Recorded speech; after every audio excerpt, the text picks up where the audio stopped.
হাতের আঙ্গুলগুলোকে জোর করে করে টেনে সোজা করার দরকার নাই, আঙ্গুল ভেঙে যেতে পারে। আঙ্গুলকে বাড়তে দেন। ওকে আল্লাহ পাক একটা রং দিয়েছে, একটা প্রতিভা দিয়েছে, ওকে বিকশিত হতে দেন। ওর গন্ধটা আমরা যেন পাই, ওর গন্ধ পরিস্ফুটিত হতে দেন।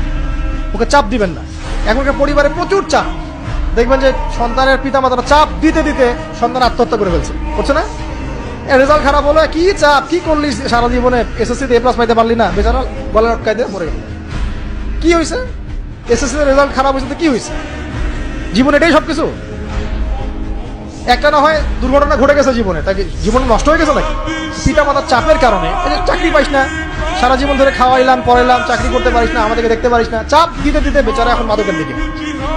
পরিবারের চাপ নিতে পারে না, মাদকের কাছে গিয়ে শান্তি খুঁজতেছে। তারপর ওই যে পতিতালয়ে গিয়ে শান্তি খুঁজতেছে, গার্লফ্রেন্ডের কাছে শান্তি খুঁজতেছে। পরিবার থেকে চাপের এই সংস্কৃতি বন্ধ করতে হবে।